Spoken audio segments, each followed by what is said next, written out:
അൽഹംദുലില്ലാഹ് നഹ്മദുഹു വനസ്തഈനുഹു വനുഅ്മിനു ബിഹി വനതവക്കലു അലൈഹി വനഊദു ബില്ലാഹി മിൻ ശുറൂരി അൻഫുസിനാ വമിൻ സയ്യിആതി അഅ്മാലിനാ മൻ യഹ്ദിഹില്ലാഹു ഫലാ മുളില്ല ലഹു വമൻ യുദ്ലിൽഹു ഫലാ ഹാദിയ ലഹു വഅശ്ഹദു അൻ ലാ ഇലാഹ ഇല്ലല്ലാഹു വഹ്ദഹു ലാ ശരീക ലഹു വഅശ്ഹദു അന്ന മുഹമ്മദൻ അബ്ദുഹു വറസൂലുഹു അർസലഹു ബിൽഹുദാ വദീനിൽ ഹഖ് ലിയുദ്ഹിറഹു അലദ്ദീനി കുല്ലിഹി വലൗ കരിഹൽ മുശ്രികൂൻ. اللهم صل على محمد وعلى آل محمد كما صليت على إبراهيم وعلى آل إبراهيم. اللهم بارك على محمد وعلى آل محمد كما باركت على إبراهيم وعلى آل إبراهيم إنك حميد مجيد. أما بعد فإن خير الحديث كتاب الله وخير الهدي هدي محمد صلى الله عليه وسلم وشر الأمور محدثاتها وكل محدثة بدعة وكل بدعة ضلالة. أيها الإخوان والأخوات أوصيكم وإياي أولا بتقوى الله. يا أيها الذين آمنوا اتقوا الله حق تقاته ولا تموتن إلا وأنتم مسلمون. أعوذ بالله من الشيطان الرجيم. بسم الله الرحمن الرحيم. وعاشروهن بالمعروف فإن كرهتموهن فعسى أن تكرهوا شيئا ويجعل الله فيه خيرا كثيرا. ബഹുമാനികളായ സത്യവിശ്വാസികളെ, കാരുണ്യവാനായ പടച്ചറബിൻ്റെ വിധിവിലക്കുകൾ പാലിക്കണമെന്നും എന്നോടും നിങ്ങളോടും ഓർമ്മപ്പെടുത്തുന്നു, വസിയത്ത് ചെയ്യുന്നു. റഹ്മാനുർ-റഹീമായ റബ്ബ് ഇരു ലോക വിജയികളുടെ കൂട്ടത്തിൽ ഉൾപ്പെടുത്തി നമ്മളെല്ലാവരെയും അനുഗ്രഹിക്കുമാറാകട്ടെ. മാരകമായ രോഗങ്ങളിൽ നിന്ന് റബ്ബ് നമ്മളെ കാത്തുരക്ഷിക്കുമാറാകട്ടെ. അല്ലാഹുവിൻ്റെ അപാരമായ അനുഗ്രഹം. അറബ് മാസത്തിലെ ഏറ്റവും പ്രധാനപ്പെട്ട മുഹറം മാസത്തോട് നമ്മൾ വിട പറയാനെടുത്തിരിക്കുന്നു. കാലം പിന്നെയും അതിൻ്റെ യാത്ര തുടരുകയാണ്. ഓരോരോ മാറ്റങ്ങൾ ജീവിതത്തിൽ ഉണ്ടായിക്കൊണ്ടിരിക്കുന്നു. റബ്ബ് സുബ്ഹാനഹു വ തആല ഏറെ അനുഗ്രഹങ്ങൾ നമുക്ക് പ്രദാനം ചെയ്യുന്നു. വിശ്വാസികളെന്ന നിലയിൽ നമ്മൾ അത് തിരിച്ചറിയുന്നു. പത്ര മീഡിയകളിലൊക്കെ നമ്മളിപ്പോൾ വായിക്കുന്ന, സോഷ്യൽ മീഡിയ ഒക്കെ നമ്മൾ പരിചയപ്പെടുമ്പോൾ നമ്മളിന്ന് ഒരുപാട് കാണുന്നത് അനേകം കൊലപാതകങ്ങളുണ്ട്.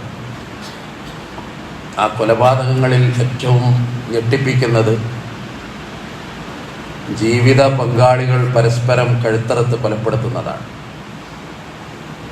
പ്രമാദമായി നമ്മൾ ചർച്ച ചെയ്യുന്ന ചില വിഷയങ്ങൾ പോലും അതിൻ്റെ അകക്കാമ്പിലേക്ക് ചൂണ്ടുമ്പോൾ അങ്ങനെയൊക്കെ സംഭവിക്കുന്നു. അതിൻ്റെയും പിന്നിൽ അത്തരം നിഗൂഢതകളുണ്ട് എന്ന് നാം അറിയുന്നു. ഒരുപാട് ദമ്പതികൾ ആത്മഹത്യ ചെയ്യുന്നു. അതും സാധാരണക്കാരല്ല, ദാരിദ്ര്യം കൊണ്ട് അന്നം കിട്ടാത്തവരല്ല, പശി അടക്കാൻ മാർഗമില്ലാത്തവരല്ല, ജീവിതത്തിന് അത്യാവശ്യം നല്ല സമ്പത്ത്, കാണുമ്പോൾ മികച്ച ദാമ്പത്യവും മികച്ച ജോഡിയും എന്നൊക്കെ നമ്മൾ കരുതും. പക്ഷേ നമ്മളറിയാതെ ഒളിഞ്ഞിരിക്കുന്ന ഒരുപാട് നിഗൂഢതകൾ, ഒരുപാട് രഹസ്യങ്ങൾ, അനേകം ആത്മഹത്യകൾ നമ്മൾ പോയ വാരങ്ങളിൽ വായിക്കുന്നു, കേൾക്കുന്നു. ദീനുൽ ഇസ്ലാമിൻ്റെ അനുയായികളെ സംബന്ധിച്ചിടത്തോളം മതം ഈ വിഷയത്തിലും വലിയ കാഴ്ചപ്പാട് പുലർത്തിയിട്ടുണ്ട് എന്നുള്ളതാണ്. ഒരു വിവാഹം എന്ന് പറയുന്നത് എങ്ങനെയെങ്കിലും നടക്കേണ്ട ഒരു സംഗതിയായിട്ട് ദീന് പറയുന്നില്ല.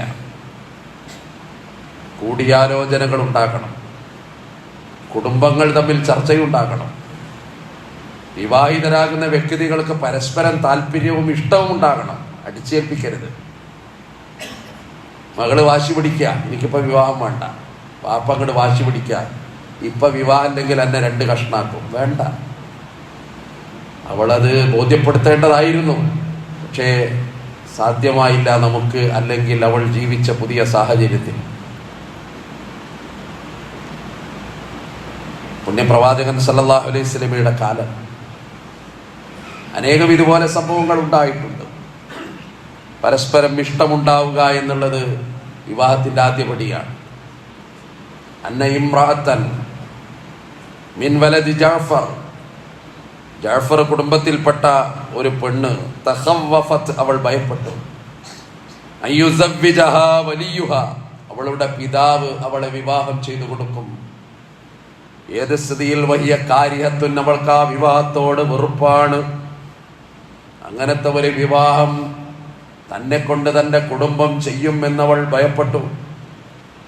റസൂൽ സല്ലല്ലാഹു അലൈഹി വസല്ലമയൊക്കെ പോയ കാലമാണ്, സഹാബികൾ ജീവിക്കുന്ന കാലമാണ്. ഫഅർസലത്ത് ഇലാ ശൈഖൈനി മിനൽ അൻസാർ, അൻസാരികളിൽപ്പെട്ട വളരെ പ്രായമായ രണ്ട് സഹാബിമാരുടെ അടുത്ത് വന്നിട്ട് അവൾ വിഷമം പറഞ്ഞു, പരാതി പറഞ്ഞു.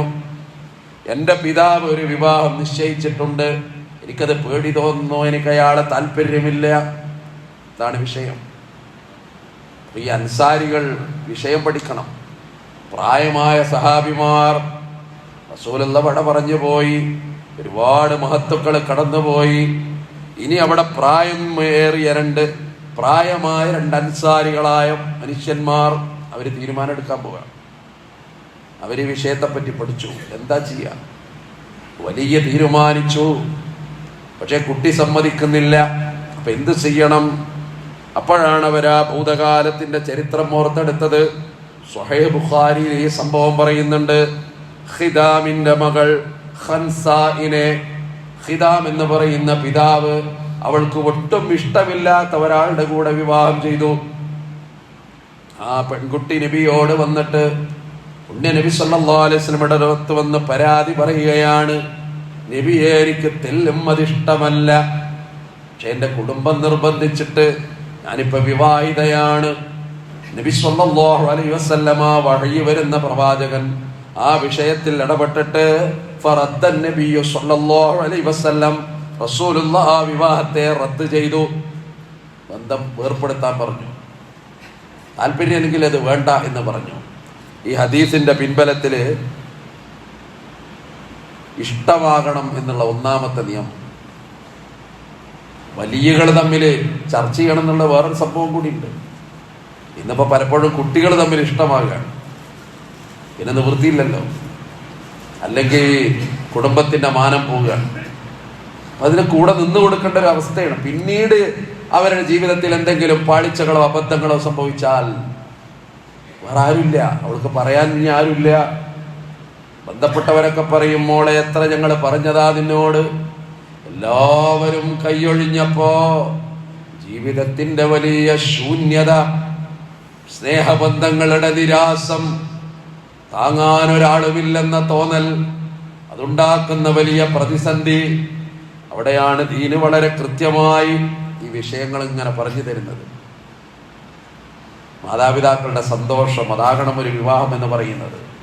കനത്ത ദുഃഖഭാരത്തോടെ വിവാഹത്തിന്റെ പന്തലിലിരിക്കുന്ന പ്രിയപ്പെട്ട പിതാവിന്റെ മനസ്സ്, അത് വായിച്ചെടുക്കാൻ ആർക്ക് സാധിക്കും? അവനെപ്പറ്റി അന്വേഷിച്ചപ്പോ ഒരു തരത്തിലും കൊള്ളൂല. റബ്ബേ, എങ്ങനെ ബന്ധം നടത്തിയില്ലെങ്കിലോ നാളെ കേൾക്കുന്നത് മറ്റു ചില വാർത്തകൾ. ഒരു യന്ത്രം പോലെ ആ മനുഷ്യൻ മാറി. പിന്നെ അയാൾ ഒരു വലിയന്റെ റോളിൽ അവിടെ വന്നിരിക്കുന്ന എത്ര ദുഃഖസമാനമായ കാഴ്ചകൾ.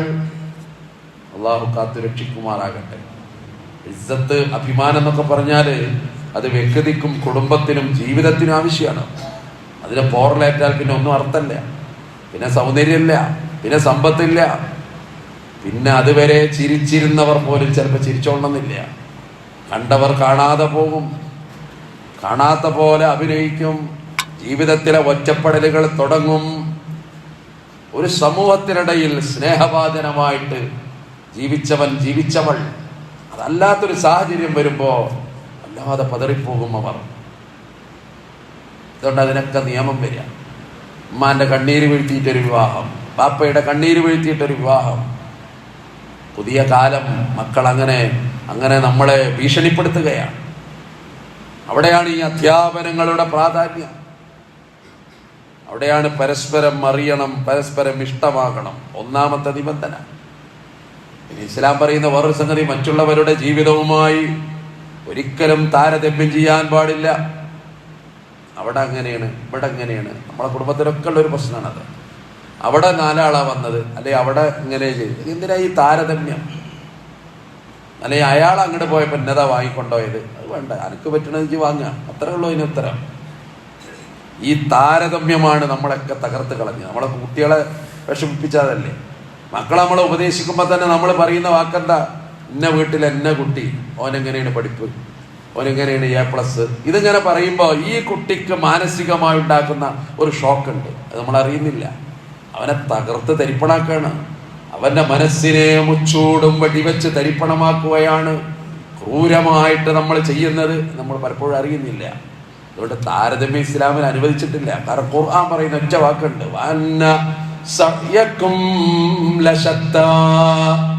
നിങ്ങളുടെ പ്രവർത്തനങ്ങൾ വ്യത്യസ്തമാണ് എന്ന് പറഞ്ഞാൽ ഒരാള് ചെയ്യുന്ന പോലെ അയാളെ കൊണ്ടേ പറ്റുള്ളൂ. എല്ലാവർക്കും ഒരാളാകാൻ കഴിയില്ലല്ലോ. അതുകൊണ്ടാണ് വൈവിധ്യങ്ങൾ ഉണ്ടായത്, വൈജാത്യങ്ങൾ ഉണ്ടായത്. അവിടെയാണ് കൂടിച്ചേരലുകളും ഉൾക്കൊള്ളലുകളും ഉണ്ടായത്. അതാണ് ഇതിന്റെ പ്രശ്നം. ഒരാളെ പോലെ വേറെ ആളെ അത് നടക്കില്ല. ശ്രമിച്ചു നോക്കാന്നല്ലാതെ ചിലപ്പോൾ നടന്നേക്കാം, നടക്കൂല. കാരണം അങ്ങനെ അള്ളാഹു സംവിധാനിച്ചത് അങ്ങനെയാണ്. ചില കാര്യങ്ങൾ അങ്ങനെ ഏറ്റെടുത്ത് നടത്താൻ നേതൃപാടവം എല്ലാവർക്കും ഉണ്ടായിക്കൊള്ളുന്നില്ല. പ്രശ്നപരിഹാര സിദ്ധി എല്ലാവർക്കും ഉണ്ടായിക്കൊള്ളുന്നില്ല. ചിലര് ദുരിതം കണ്ടാൽ ഞെട്ടിപ്പോവും. ഞെട്ടിത്തരിച്ചങ്ങനെ നിൽക്കുമ്പതിനെ മുന്നിൽ നിന്ന് അവർക്ക് മുന്നോട്ട് പോകാൻ കഴിയാത്ത എത്രയോ ആളുകളുണ്ടല്ലോ. അവിടെയാണ് ഈ താരതമ്യം. അത് ഒഴിവാക്കണം, പ്രത്യേകിച്ച് ദാമ്പത്യത്തില്. കാരണം ഈ പുറത്ത് കാണുന്നതല്ല ജീവിതം എന്ന് പറഞ്ഞാൽ. പുറത്ത് നല്ല മോടി, പുറത്ത് നല്ല സൗന്ദര്യം, പുറത്ത് നല്ല യാത്രകളും ടൂറുകളുമാണ് ആ ദമ്പതികൾ. പക്ഷെ ഉള്ളിൽ വിങ്ങുന്ന കുറെ സംഗതികൾ ഉണ്ടാകാം. ഇതിനൊന്നും അവസരമില്ലാത്തവർ അതിങ്ങനെ കണ്ടിട്ട് നൊമ്പരപ്പെടേണ്ടതില്ല. കാരണം ഖുർആൻ ദൃഷ്ടാന്തങ്ങൾ ഒരുപാട് പറയുന്ന ഗ്രന്ഥമാണ്. മനുഷ്യന്റെ ചിന്ത ഉണർത്താൻ വേണ്ടിയാ പറയുന്നത്. ചിന്തിക്കുന്ന മനുഷ്യനെ ഉണർത്താൻ വേണ്ടിയാ. ഒരുപാടടുത്ത് ഖുർആൻ പറഞ്ഞിട്ടുണ്ട്. എത്ര ഖുർആൻ നിങ്ങൾക്ക് എളുപ്പമാക്കി. ഖുർആൻ നിങ്ങൾക്ക് എളുപ്പമാണ്. ഹൽ മിൻ മുദ്ദക്കിർ, എന്നിട്ടും നിങ്ങളെന്തേ ചിന്തിക്കാതെ പോയി? ഖുർആൻ ചോദിക്കുന്നുണ്ട്. മഴ ദൃഷ്ടാന്തം എന്ന് പറഞ്ഞിട്ടുണ്ട്. ഇപ്പോഴത്തെ മഴ പ്രത്യേകിച്ചും അല്ലേ, കനത്ത മഴ. ഇപ്പൊ നമ്മൾ ഇന്ന് മുഴുവൻ മഴയാണ്. കുറച്ച് കഴിഞ്ഞാൽ വെയില്, കുറച്ച് കഴിഞ്ഞാൽ വീണ്ടും മഴ. എല്ലാ പ്രവചനങ്ങളും അസ്തമിച്ചു പോവുകയാണ്. 5 ദിവസം കനത്ത മഴ. അങ്ങനെ കണക്കണില്ല. ചിലപ്പോ കനത്ത്, ചിലപ്പോ ഇല്ല. അങ്ങനെയാണ് പോവുകയാണ്. ഒന്നും പ്രവചനാതീതമായി കടന്നു പോവുകയാണ്. ഖുർആന്റെ ഒരു ആയത്തുണ്ടല്ലോ, എപ്പോ മഴ പെയ്യും അള്ളാഹ്ക്ക് മാത്രമേ അറിയൂ. ഇന്നല്ലാഹ യഅലമുൽ മുസ്തഅൻ എന്ന് തുടങ്ങുന്ന ലുഖ്മാൻ സൂറത്തിലെ ഒരു അവസാനത്തെ ആയത്തുണ്ട്. അതിൽ പറയുന്നുണ്ട് മഴയുടെ കാര്യം. ഇപ്പോഴത്തെ മഴ ഇങ്ങനെ കാണുമ്പോൾ അത് വളരെ കൃത്യമാണ് ആയതെന്ന് തോന്നിപ്പോകും. എല്ലാ സംവിധാനങ്ങളും, മേഘങ്ങൾ എത്ര അടിയിൽ സഞ്ചരിക്കുന്നു, അതിന്റെ ബാഷ്പം എത്ര, അതിന്റെ ചൂടെത്ര, അതിന്റെ ശൈത്യം എത്ര, അതിന്റെ അളവെത്ര, അതിന്റെ ദിശ എത്ര, ഇതൊക്കെ കണ്ടുപിടിക്കുന്ന അത്യാധുനികമായ ഉപകരണങ്ങളുള്ള കാലമാണ്. പക്ഷെ എന്നിട്ടും തെറ്റിപ്പോകുന്നു പലതും. അവിടെയാണ് വമിന്നായാതിഹി, അല്ലാഹുവിന്റെ ദൃഷ്ടാന്തങ്ങളിൽപ്പെട്ടതാണ് അൻ ഖലഖ ലക്കും മിൻ അൻഫുസികും അസ്വാജാ, നിങ്ങളിൽ നിന്നുള്ള നിങ്ങൾക്ക് ഇണകളെ കണ്ടെത്തി, ലിതസ്കുനു ഇലൈഹാ, നിങ്ങൾക്ക് സമാധാനം ഉണ്ടാകണം. വിവാഹം എന്ന് പറഞ്ഞാൽ സമാധാനം ഉണ്ടാകാനാണ്, ടെൻഷൻ ഉണ്ടാക്കാനല്ല, അത് പിരിമുറുക്കം ഉണ്ടാക്കാനല്ല. ലിതസ്കുനു ഇലൈഹാ വജഅല ബൈനക്കും, അല്ലാഹ് പറയാണ് നിങ്ങൾക്കിടയിൽ അവൻ ഉണ്ടാക്കി മവദ്ദ, സ്നേഹമുണ്ടാക്കി. യൗവനകാലത്ത് പരസ്പരം ഇഷ്ടപ്പെടുന്ന ശാരീരിക ദാമ്പത്യ ആകർഷണത്തിന്റെ ഒരു സംഭവം ഉണ്ടാക്കി. ആണിനും പെണ്ണിനും അല്ല ഉണ്ടാക്കി, മവദ്ദ അള്ളാഹു ഉണ്ടാക്കി എന്നാ പറയുന്നത്.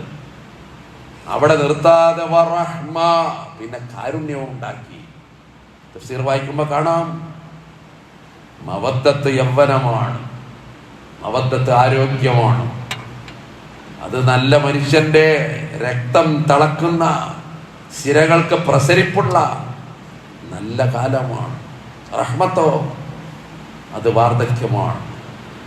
ഇണ ആവശ്യമുള്ള കാലം, ഇണയിൽ നിന്ന് കരുണ ആവശ്യമുള്ള കാലം, അതാണ് റഹ്മ. വല്ലാത്തൊരു വാക്കാണ് ആ വാക്ക്. റഹ്മ, നിങ്ങൾക്കിടയിൽ റഹ്മത്തുണ്ടാക്കി.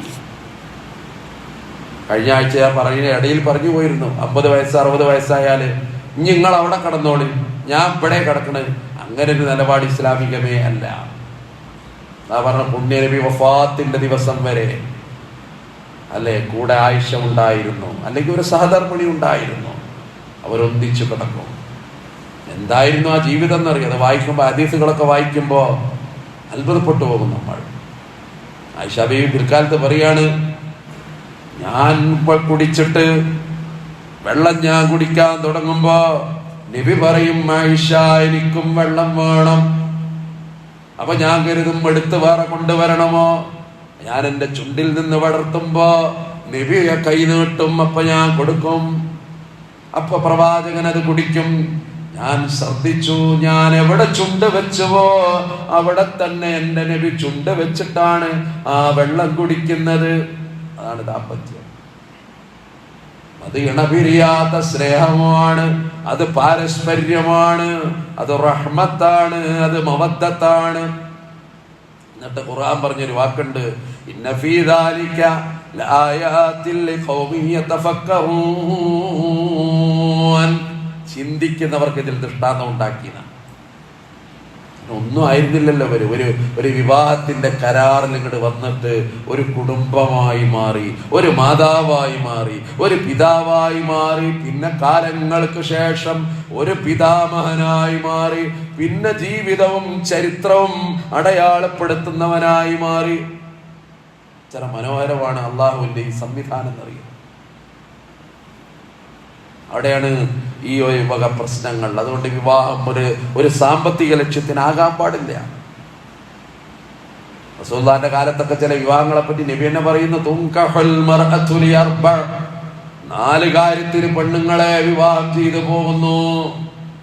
ലിമാലിഹാ, അവളുടെ സമ്പത്ത് കണ്ടിട്ട്, വലിദീനിഹാ, അവളുടെ മതം, വലിനസബിഹാ, അവളുടെ തറവാട്, വലിജമാലിഹാ, അവളുടെ സൗന്ദര്യം. അങ്ങനെയൊക്കെ നടക്കുന്നു. നിങ്ങൾ എന്ത് ചെയ്യണം? ദീനുള്ള പെണ്ണുങ്ങളെ മുറുകെ പിടിച്ചോന്നാണ്, മതബോധമുള്ളവരെ മുറുകെ പിടിച്ചോന്നാണ്, ആദർശനിഷ്ഠയുള്ളവരെ മുറുകെ പിടിച്ചോന്നാണ്. അത് നിങ്ങൾക്ക് ജീവിതത്തിന് സൗഭാഗ്യം ഉണ്ടാക്കി തരും. പ്രതിസന്ധി നേരത്തെ താങ്ങു തരും. പതർന്ന നേരത്തെ ഒരു ആശ്വാസം ഉണ്ടാകും. വീണ്ടും ഭയപ്പെടുത്തൂല, വീണ്ടും മനസ്സിനെ ക്ലേശത്തിലാക്കൂല. ദീന അതൊക്കെ ഇങ്ങനെ പറയുന്നുണ്ട്. സാമ്പത്തികം അതൊരു ലക്ഷ്യാകരുതെന്ന ഉണ്ടെങ്കിൽ തന്നെ ആണ് അങ്ങോട്ട് കൊടുക്കേണ്ട കഥയെ ഇസ്ലാമിക ചരിത്രത്തിൽ എവിടെയും നമ്മൾ കാണും. മകളായ ഫാത്തിമയെ അലിക്ക് വിവാഹം ചെയ്യാൻ തീരുമാനിച്ചു. അലി ഒരുപാട് ഉപദേശിക്കുന്നുണ്ട്. ആ കൂട്ടത്തിൽ ചോദിക്കുന്ന ഒരു ചോദ്യമുണ്ട്, അലി മഹറായിട്ട് എന്താ ഉള്ളത്? ഫാത്തിമക്ക് നീ നൽകണം, ഷൈഅൻ, എന്തെങ്കിലും നൽകണം. അലി പറയാണ്, ഞാൻ പറഞ്ഞു, അല്ലാഹുവിന്റെ റസൂലേ, എന്റെ അടുത്ത് ഒന്നുമില്ല. കല്യാണമൊക്കെ തീരുമാനിച്ച് മഹർ കൊടുക്കാൻ എന്തെങ്കിലും ഉണ്ടോ? ഒന്നുമില്ല.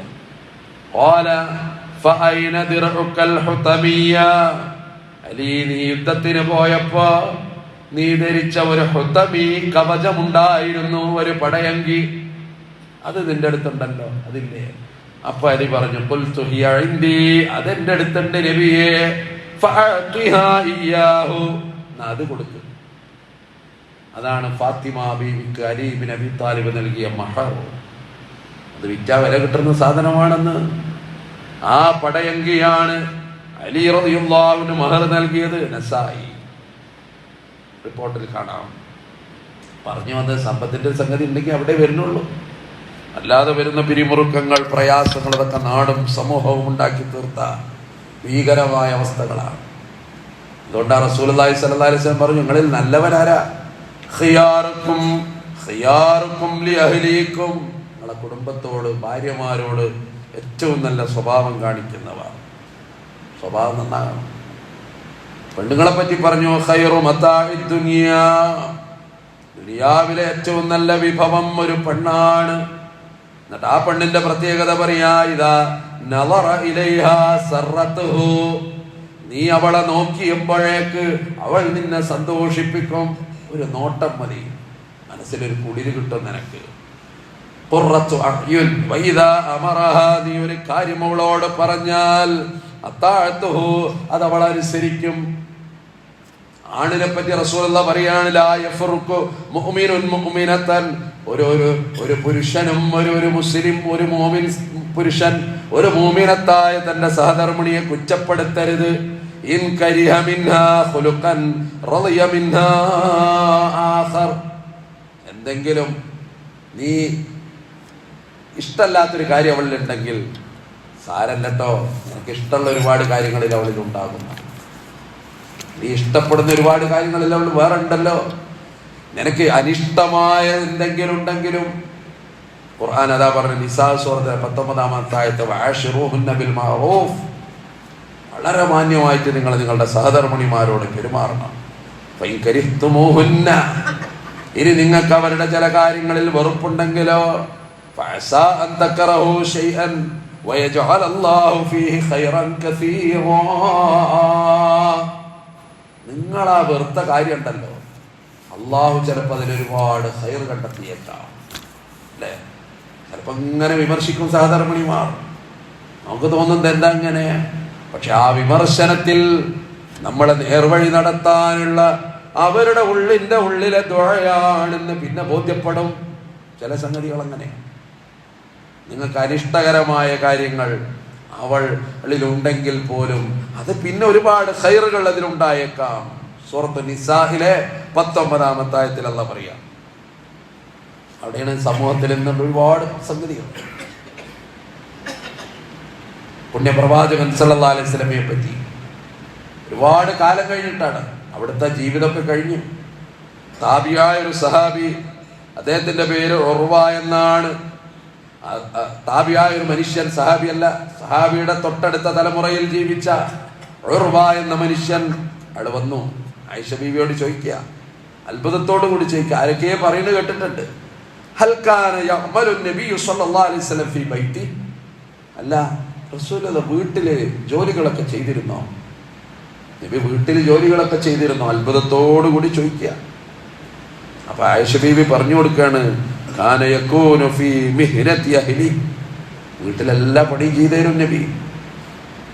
ഫഇദാ ഹളറത്തിസ് സ്വലാത്തു ഖറജ ഇലസ്സലാത്ത്, നിസ്കാരത്തിന്റെ നേരമായാൽ, മറ്റൊരു റിപ്പോർട്ട് പ്രകാരം മദീന പള്ളിയിൽ വാഗങ്ങ് മുഴങ്ങിയാൽ പെട്ടെന്ന് നബി പള്ളിയിൽ പോകും. അതുവരെ വീട്ടിലുണ്ടാകുമ്പോൾ ഞങ്ങളുടെ എല്ലാ കാര്യങ്ങളും, വേണ്ട എല്ലാ പണിയും ഞങ്ങളുടെ പ്രവാചകൻ ചെയ്തു തരും.